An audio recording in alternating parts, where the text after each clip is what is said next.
아인슈타인 아시죠? 네. 그분이 이런 말을 했다고 해요. 매번 같은 일을 반복하면서 다른 결과가 나올 것을 기대하는 건 정신병자다. 매번 같은 일을 반복하면서 다른 결과가 나올 것을 기대하는 건 정신병자다. 그 글을 인용하면서 인터넷에 떠도는 글을 하나 제가 보았는데요. 우리가 어제 했던 모든 행동을 오늘도 똑같이 한다면 어떤 결과가 나올까? 당연하지만 어제와 똑같은 결과가 나온다. 어제와는 다른 결과를 추구한다면 오늘은 어제와는 다른 행동을 하면 된다. 바로 변화다. 이때까지의 일주일은 단조로웠지만 로또를 구입하는 순간 그 심심한 삶에 활력이 생길 것이다. 실제로 로또를 하는 사람들의 대부분은 천금이 주된 목표가 아니다. 1억 천금에만 매달려서 로또를 했다면 이미 모든 재산을 단 한 번의 로또에 올인했을 것이다. 그게 당첨 확률이 더 높으니까. 하지만 대부분의 로또인들은 새로운 한 주의 시작인 월요일에 로또를 구매하고 토요일 오후 8시 45분까지 자신의 차를 바꿔줄지도 모를 종이 한 장에 괜한 기대를 하며 직장 생활을 버텨낸다. 작은 희망 하나에 웃으며 열심히 살아가게 해주는 원동력인 것이다. 그래서 오늘도 우리는 로또를 한다. 로또 하십니까? 아세요? 이 글을 쓴 주인공이 로또를 하는 이유가 뭐죠?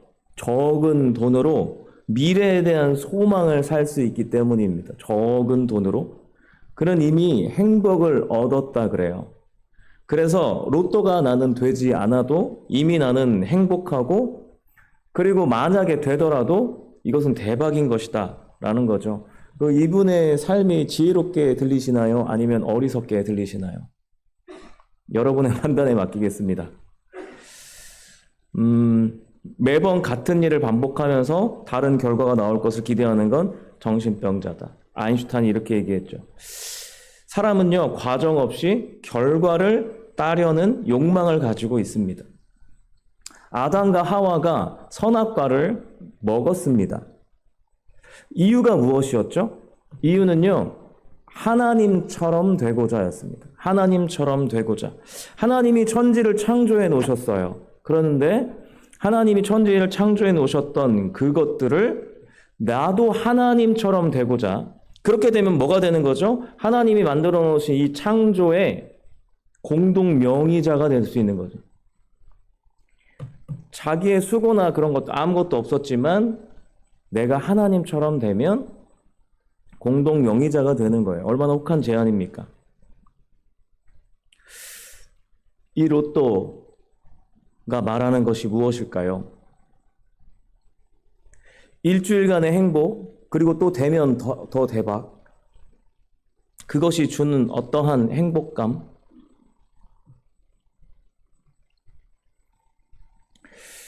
이 로또를 이야기했던 이 사람의 글 안에는요, 우리가 오늘 본 본문의 빌립보 교회 안에 나타나 있는 두 가지 문제점에 대해서 살펴볼 수 있습니다.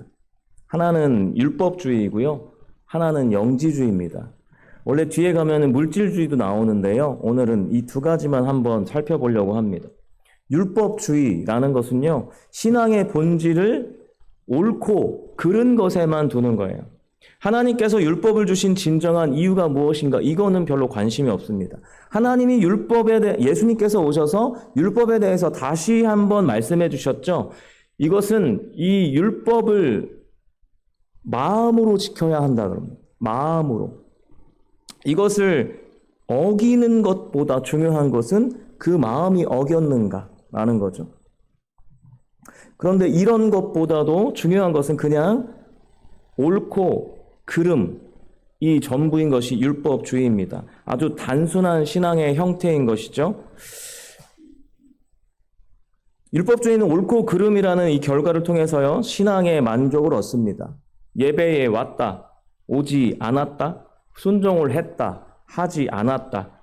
그 마음에 대한 동기나 예수님과의 관계, 하나님과의 관계, 이런 것은 별로 중요하지 않습니다.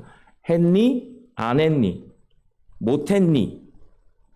이런 것만 딱 남는 것이죠. 마치 내가 이번 주에 로또를 사고 나서 이거를 사고 나서 기분이 확 전환이 돼서 활기가 돋는 것. 그런데 안 사면 어떻게 돼요? 기분이 다운이 되는 거죠. 이런 문제와 비슷한 것이죠. 이것을 살 때 나의 재정이나 나의 상황이 어떤지 변화 상관없고 그냥 로또를 샀으니까 나는 지금 심심하지 않고 희망 고문을 하고 있으니까 나는 괜찮아라는 거예요. 소망을 품었으니까 나는 괜찮아라는 거죠. 이것이 율법주의가 아주 비슷한 맥락입니다. 그리고 또 하나의 문제는 영지주의라고 했습니다. 영지주의, 율법주의는요, 빌립보 교회뿐만 아니라 모든 서신서의 문제들이에요. 영지주의는 그리스 사상과 기독교 신앙이 손을 잡았습니다. 그리스 사상은요, 정신적인 것을 강조했어요. 상상력, 그리고 어떠한 정신, 그리고 그것을 담은 진심, 이것이 관념이 돼가지고, 이것이 생각이 되어가지고, 그것이 신이 되는 거죠. 그래서 이 신앙 또한 마찬가지다라고 생각했어요. 현실에서 살아가는 신앙의 문제보다는 내가 이런 관념들을 가지고 있느냐, 내가 하나님을 생각하고 하나님을 진심으로 여기고 있느냐, 이거에만 정신을 다 그 안에만 올인한 거죠. 그들은 마치 신앙을 신비적으로 이런 진심, 감격, 그런 것들로 완성되었다라고 생각했습니다. 그렇게 여겼죠. 그래서 실제로 삶에서는 신앙이 전혀 드러나지 않음에도 불구하고 생각으로만 내가 진심으로 하나님께로 나아가면 된다라고 생각했어요. 그래서 육체의 제약들은 신앙생활을 하는 데 있어서 전혀 지장을 주지 않는다라고 생각했습니다.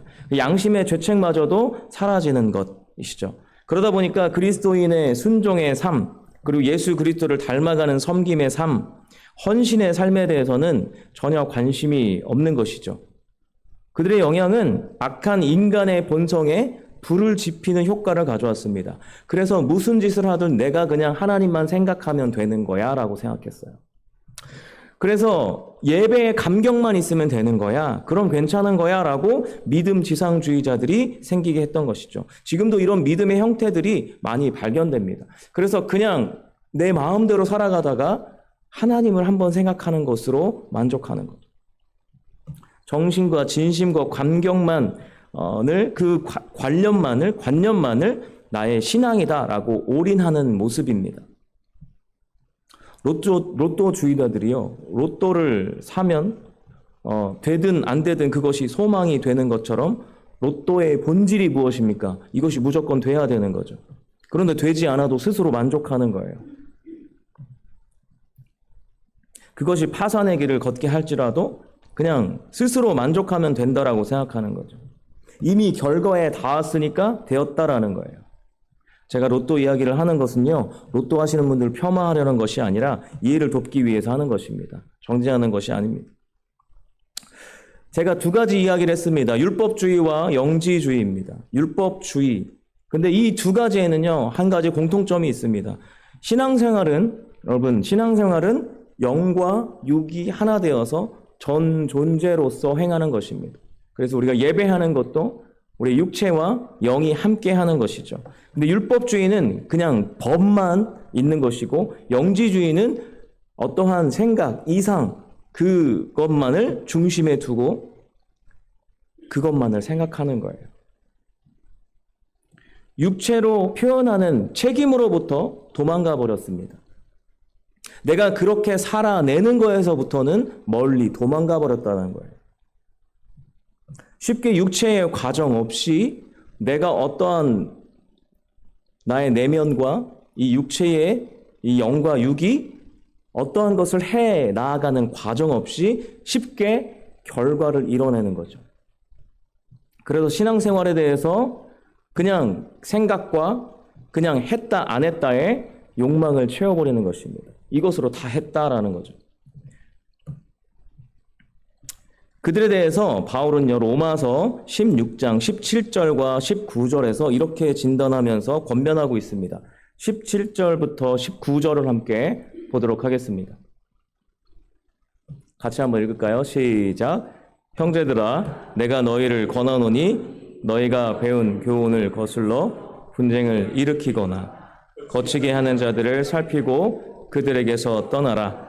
이 같은 자들은 우리 주 그리스도를 섬기지 아니하고 다만 자기들의 배만 섬기나니 교활한 말과 아첨하는 말로 순진한 자 미혹하느니라. 너희의 순정함이 모든 사람에게 들리는지라. 그러므로 내가 너희로 말미암아 기뻐하노니 너희가 선한 데 지혜롭고 악한 데 미련하기를 원하노라. 아멘. 율법주의와 영지주의는 초대교회의 아주 큰 문제였습니다. 했다 안 했다 생각으로만 하는 신앙인 것이죠. 18절에 이렇게 진단합니다. 자기들의 배만 섬기는 욕망, 자기들을 위한 신앙이라는 거예요. 그들은 교활한 말로, 아첨하는 말로 순진한 자들의 마음을 미혹했다라고 합니다. 진리를 가르치기보다 쉬운 길을 제시하면서 유혹하고 있는 거예요. 생각만 하면 돼. 했다 안 했다만 이것만 평가하면 돼. 생각만 하면 돼. 이렇게 하는 거죠. 미혹하는 거예요. 그 결과에 대해서 17절에 배운 교훈을 무시하고 분쟁을 일으키게 된다라고 얘기합니다.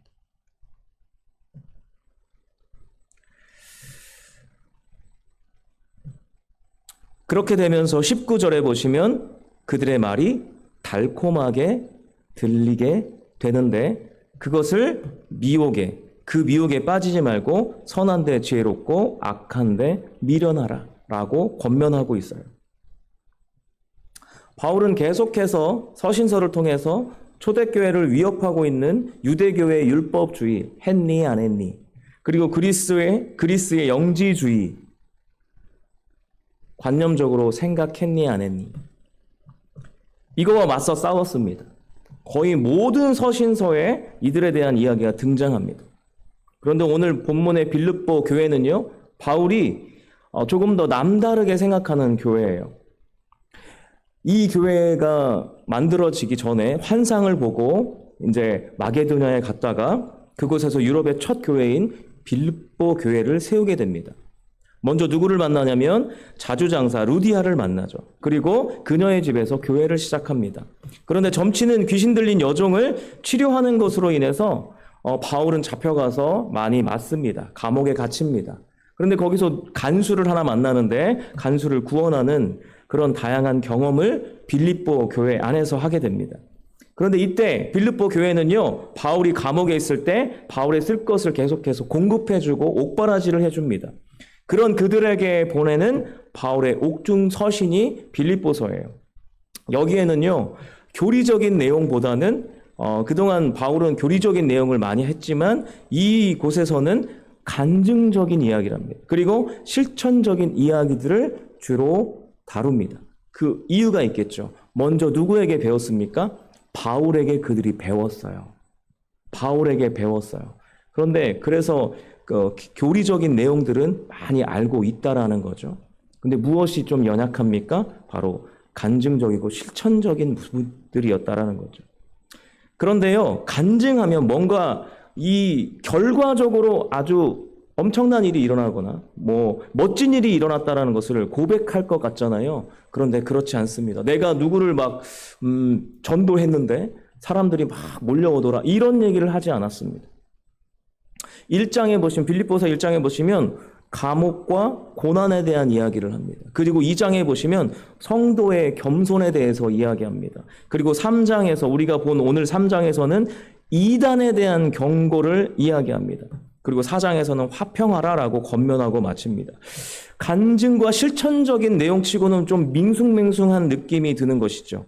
이 주제들이 좀 그렇게 느껴집니다. 그런데 그 내용들을 쭉 자세히 살펴보면요, 굉장히 진한 간증이고 진한 실천이 담긴 내용들입니다. 그만큼 빌립보 교인들이 바른 믿음 안에서 성장하기를 바라는 마음으로 바울은 이 빌립보서를 썼다는 것이죠. 오늘 본문의 3장은 제가 아까 말씀드린 대로 이단에 대한 경고입니다. 3장을 이단에 대한 경고라는 주제를 생각하시면서 다시 우리가 함께 읽었던 3장 10절에서 14절 말씀을 이단에 대한 경고라고 생각하시며 한번 읽어보겠습니다. 다시 한번 읽겠습니다. 시작. 내가 그리스도와 그 부활의 권능과 그 고난에 참여함을 알고자 하여 그의 죽으심을 본받아 어떻게 해서든지 죽은 자 가운데서 부활에 이르려 하노니 내가 이미 얻었다 함도 아니요 온전히 이루었다 함도 아니라 오직 내가 그리스도 예수께 잡힌 바 된 그것을 잡으려고 달려가노라. 형제들아, 나는 아직 내가 잡은 줄로 여기지 아니하고 오직 한 일, 즉 뒤에 있는 것은 잊어버리고 앞에 있는 것을 잡으려고 표대를 향하여 그리스도 예수 안에서 하나님이 위에서 부르신 부름의 상을 위하여 달려가노라. 아멘. 이런 내용이에요. 내가 그리스도와 그의 부활의 권능, 그 고난에 참여함을 알기 위해서, 그 죽으심을 본받기 위해서 어떻게 해서든지 죽은 자 가운데로 가겠다라는 거예요. 그래서 부활에 이르려 한다라는 거예요. 부활의 권능에 이르려고 무엇을 한다는 거죠? 고난에, 그리고 죽은 자 가운데에 나는 서겠다라는 거예요. 부활은 우리가 사도신경에서 고백한 대로 성도가 교통하는 것과 몸이 다시 사는 것과 영원히 사는 것을 믿습니다. 이미 받기로 한 믿음의 약속이에요. 이미 받기로 했습니다. 아니, 이미 받았습니다. 그런데 그것에 참여하고자, 그것을 알고자 고난에 선다. 죽은 자 가운데 선다라는 거예요. 이게 상식적으로 이해가 가십니까? 이미 예수님의 고난을 받으셨습니다. 그리고 죽은 자 가운데서 살아나셨습니다. 부활의 은혜를 우리에게 주셨습니다. 그런데 그 사실을 믿음으로 그 모든 것이 나의 것이 되었는데 내가 다시 그 길을 간다라는 거예요. 고난 가운데, 죽은 자 가운데 간다라는 거예요.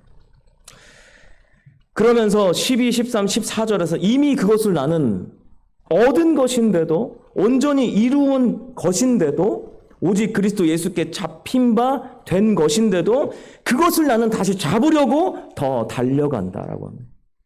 그리고 나는 잡았다라고 생각하지 않고 내가 그동안 잡았다면 한 일은 잊어버리고 내 앞에 주어진 것을 잡으려고 나는 간다. 아직 나는 더 가야 된다. 그것이 나의 표대가 되어서 나는 달려간다라고 하는 거예요. 바울의 이 고백은요, 지금 바울이 자신의 간증이라고 했습니다. 이 간증과 함께 이단 사상에 대한 경고까지 하고 있는 거예요. 이단 사상이 뭐라고 했죠? 그냥 생각으로만 있거나 그냥 했니 안 했는지로만 마치는 거예요. 그것이 아니라 바울은 이 고백을 통해서 이미 받았기에 안심하고 그 자리에만 있는 줄만 아는 그런 것, 진심만 있으면 되는 줄 아는 것, 이건 거에서 우리는 더 가야 된다라는 것을 말하고 있습니다. 예수님이 먼저 가신 그 길을 따라가면서 이미 받은 것에 참여해야 한다라는 거예요. 고난과 죽은 자 가운데서 부활에 참여한다. 이것은요, 내가 나의 전 존재가 그것을 행하는 것입니다. 그것을 경험하는 것입니다. 육체가, 나의 내면이, 나의 모든 전 존재가 이 고난 안에 있는 것이고 이 모든 것들이 죽은 자 가운데 서는 것입니다. 그것을 바로 신앙생활이다라고 바울이 말하고 있는 거예요. 그냥 생각으로 그치고 내가 그냥 거기에 했다 안 했다에 머무른 것이 아니라 이 모든 고난과 육체가 죽은 자 가운데 서는 것, 이것을 말하는 것이죠. 그것이 신앙생활이다라는 것입니다. 그가 왜 이렇게 말하고 있습니까? 이단들은요, 옳고 그름을 판단하거나 그냥 관념으로만, 정신적으로만 감격하는 것에 빠져 있었습니다. 그것이 아니라 우리의 전 존재가 복음의 삶을 살아내고 있는가?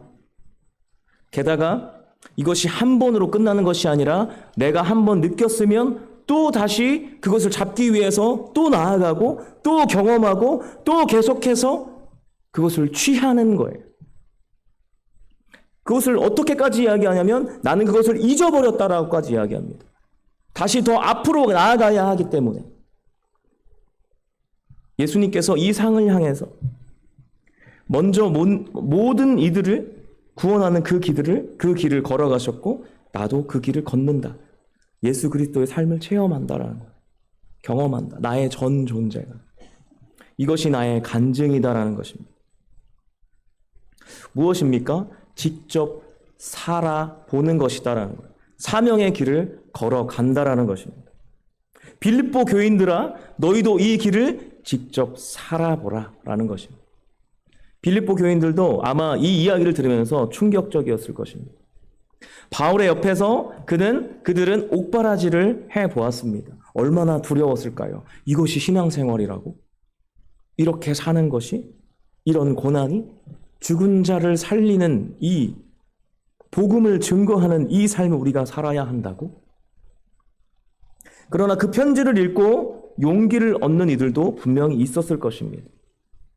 바울과 비슷한 생각을 가지고 있었지만 이단들의 쉽고 편한 길에 대해서 계속해서 갈등하는 이들이 분명히 있었을 거예요.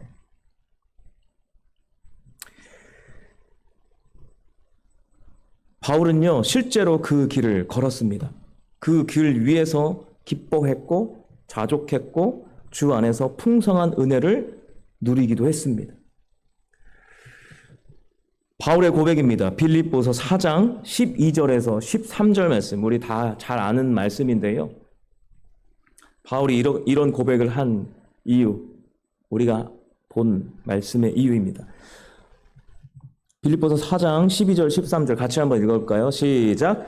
나는 비천에 처할 줄도 알고 풍부에 처할 줄도 알아. 모든 일 곧 배부름과 배고픔과 풍부와 궁핍에도 처할 줄 아는 일체의 비결을 배웠노라.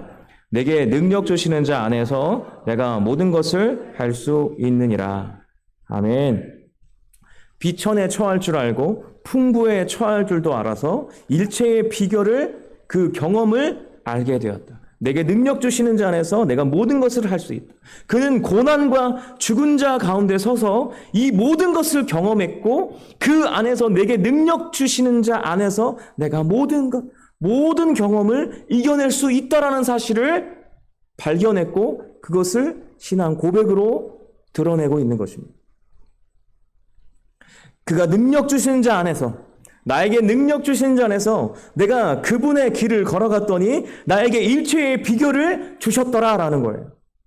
그 비결을 배는 고난의 자리를 우리가 함께 나누기를 원합니다. 고린도후서 11장 23절에서 33절까지입니다. 같이 한번 볼까요? 같이 읽겠습니다. 시작. 그들이 그리스도의 일꾼이냐 정신없는 말을 하거니와 나는 더욱 그러하도다.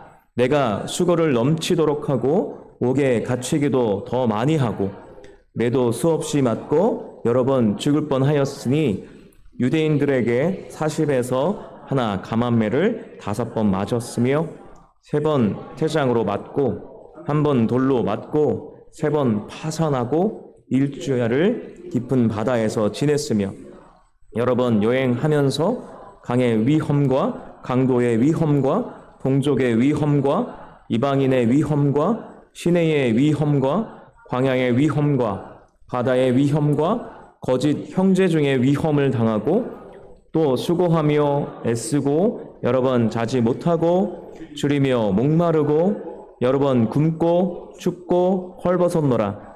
이 외의 일은 고사하고 아직도 날마다 내 속에 눌리는 일이 있으니 곧 모든 교회를 위하여 염려하는 것이라.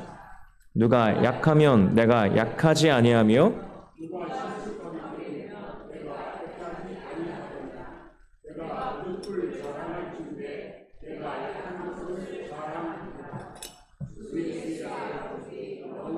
찬송할 하나님이 내가 거짓말 아니하는 것을 아시느니라.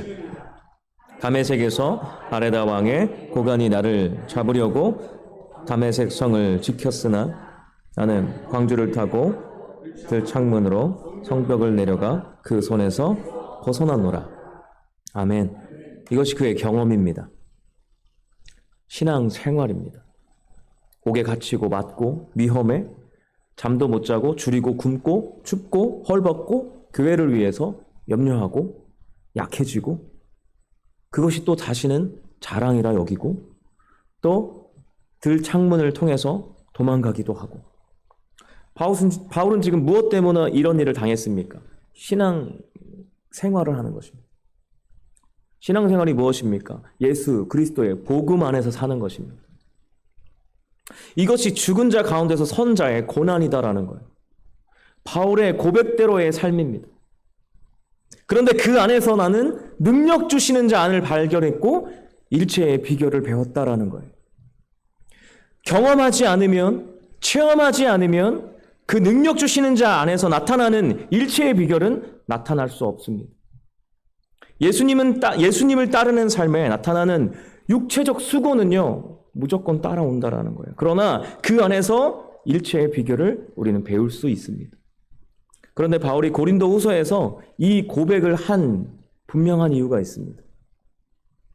고린도 교인들이요, 바울에 대해서 불신했어요. 바울의 사도직에 대해서. 네가 과연 사도냐? 사도면 뭔가 사도 같은 면이 있어야지라고 한 거죠. 외면부터가 당신은 사도가 아닙니다라고까지 거의 인신공격하듯이 한 거죠. 그 고린도 교인들을 향해서 그 불신을 향해서 나는 사도가 맞아라고 증거를 대는 장면이 이 장면이에요.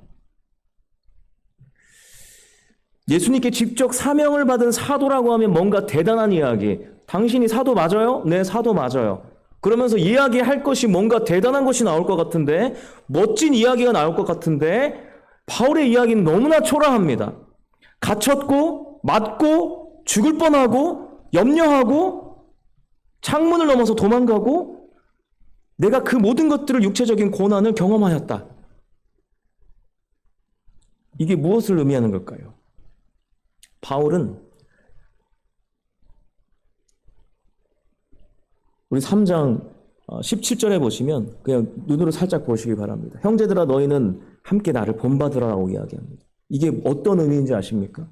내가 뭔가 대단한 것을 했으니까 너희는 나를 따라와. 이것이 아닙니다. 나는 욕먹는 자리에까지, 나는 그 자리에까지 갔다라는 거예요. 율법주의나 영지주의자는요, 여기에서 끝나는 거예요. 그런데 바울은 그리스도의 복음을 통해서 살아내고 이제 그것이 손발이 되어서 그것을 경험했다는 것이죠.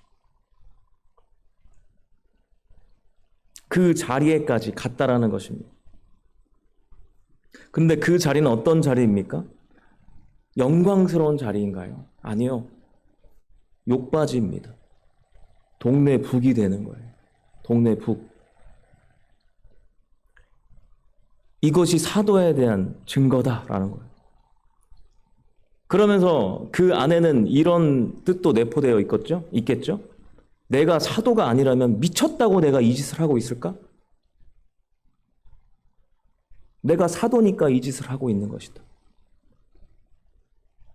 이런 심한 일을 당하고도 나는 포기하지 않았다라는 거예요. 왜 그럴까요? 오늘 본문에서 말하는 것처럼 부르신 분이 부르셨기에, 예수 그리스도가 부르셨기에, 그분이 나의 표대가 되시기에 내가 그 표대를 향하여서 계속 걸어가기에. 그래서 나는 아직 잡은 줄로 생각하지 않고 그 뒤에 행한 것까지도 다 잊어버리고 계속해서 간다는 거예요. 신앙생활은요, 육체적인 괴로움을 동반합니다. 우리는 바울만큼의 박해는 아닙니다. 우리가 사는 이 세상은 이 정도는 아니에요. 그러나 우리가 내면적으로 전도를 해보시면 아시겠지만 그 누가 복음에 대해서 좋은 감정이 있습니까? 이 세상은 악합니다. 그래서 거룩한 하나님의 말씀, 예수 그리스도의 그 놀라우신 사랑에 대해서 좋아하지 않아요. 핍박합니다. 눈빛으로, 그리고 어떨 때는 욕으로. 그런데 그 안에서 우리는 그걸 경험했을 때 무엇을 발견하죠? 능력 주시는 전에서 일체의 비결을 발견하는 거예요. 모든 것을 할 수 있는.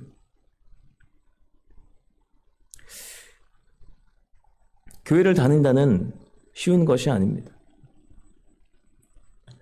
사도는 목사와 다르지만 교회의 대표로서 세상에서 어쩌면 목사는 욕받입니다.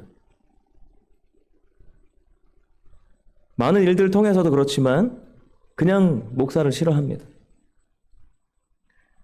그리고 밤새 설교 준비를 해도 설교가 길면 타박부터 합니다. 목사라서 참아야 하는 자리가 너무나 많죠. 사실 저는 아무것도 아니죠. 담임 목사님은 어떠실까요? 얼마나 많은 욕이 날아오는 자리일까요? 그래도 포기하지 않습니다. 또 장로님들은 어떻습니까? 어떤 장로님의 이런 말을 들었습니다. 교회 일은 해도 끝이 없더라. 누가 알아나 줍니까? 그래도 갑니다. 그래도 또 그 일을 합니다. 그 안에서 일체의 비결을 배우는 것이죠. 잘하면 본전이고 잘못하면 욕먹는 곳. 저는 여러 가지 사역을 하고 있습니다. 월요일에는 노방전도를 하고 있습니다. 찬양의 달이라고 언행동에서 찬양을 하고 있고요. 그리고 주바라기 선교단에서 찬양단을 하고 있습니다. 지금 화요 예배도 하고 있습니다. 어제도 설교를 하고 왔고요. 이걸 하면서 그만두고 싶을 때가 많더라고요. 특별히 체력적인 부분에서 여름과 겨울에 캠프를 진행하는데 많은 어려움들이 있습니다. 그래도 가는 겁니다. 근데 그 안에서 이것을 하기 전과 한 이후에 저의 삶은 확연히 다릅니다. 하나님과의 관계도 확연히 다릅니다. 그 안에서 느끼는 내게 능력 주시는 자 안에서 모든 것을 할 수 있는 일체의 비결을 배우는 것이죠. 우리가 신앙생활을 하는 것은요, 힘들어도 비틀거려도 그냥 가는 것입니다. 신앙생활, 신앙의 연장인 직장생활, 여기에서 신앙생활을 하는 것, 이것이 쉽지 않죠.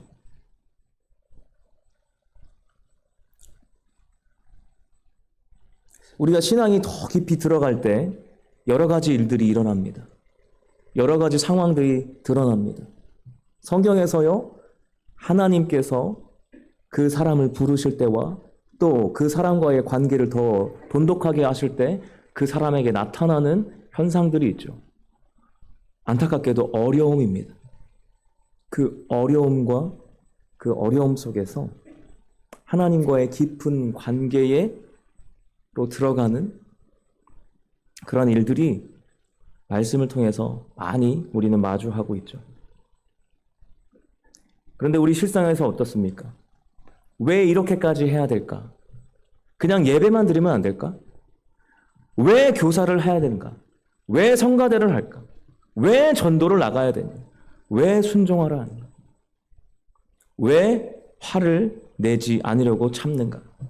왜 섬기려고 하나? 그냥 있으면 편한데? 말로만 그냥 옳고 그름을 이야기하면 내가 마치 그것을 이룬 것 같은 그런 느낌을 주는데, 그래서 그냥 말로만 하면 되는데 그것을 왜 실천해야 되고 왜 내가 육체적으로 그걸 감당해야 되는 것인가? 힘들면 포기하면 되는데 지금까지도 많이 왔고 지금까지도 많이 참아왔고 지금까지도 많이 했는데 왜 난 더 가야 하나? 예배에 그냥 내가 나와서 감격만 있으면 됐지 내가 왜 내 삶에서 헌신해야 될까?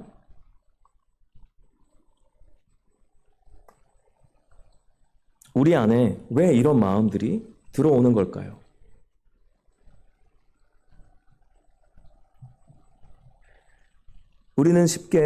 인간은 쉽게 결과를 보기 원합니다.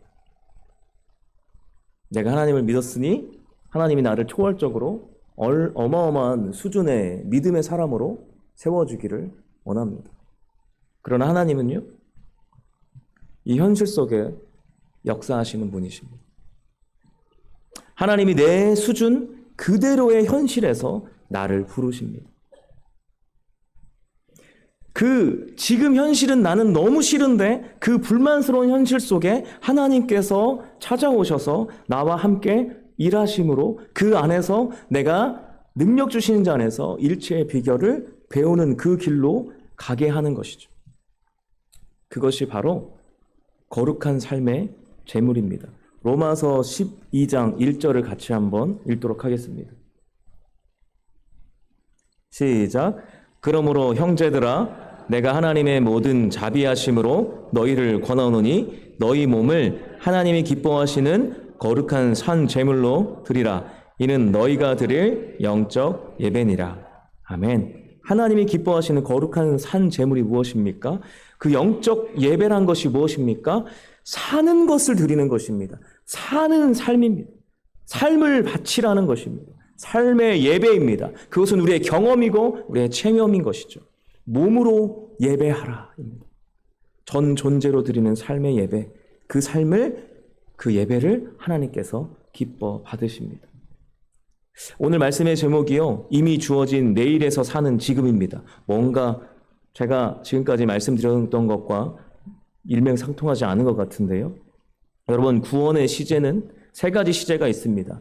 칭의가 있고요, 구원을 받았습니다. 그리고 성화가 있습니다. 구원을 받고 있습니다.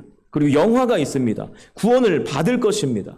과거, 현재, 미래, 구원의 완성을 이루는 것인데, 그래서 우리는 구원을 받았지만 구원을 받고 있으며 구원을 받을 것을 바라보면서 나의 전 존재가 주님의 약속하신 내일을 향해서 지금을 살아가는 것인데요. 그것은 경험이고 체험입니다. 그 안에서 하나님과 동행하는 삶으로 나아가는 것이죠. 우리 시간에 말씀을 기억하시면서 기도하며 나아가기 원합니다. 오늘 좀 길어져서 찬양을 못하겠네요. 그 말씀을 기억하시면서 찬양하시겠습니다.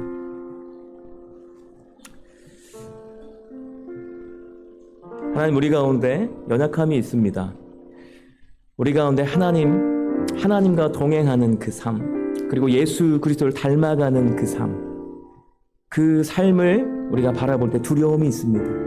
어떻게 살아갑니까? 우리가 그것을 어떻게 살아갑니까? 예수 그리스도를 어떻게 따라갑니까? 예수 그리스도의 성품을 어떻게 닮아갑니까? 우리는 너무나 내 안에 나의 자아가 너무나 강해서 내가 엎드리지 못합니다. 내가 이 땅 가운데 예수 그리스도의 사랑을 온전히 드러내지 못합니다.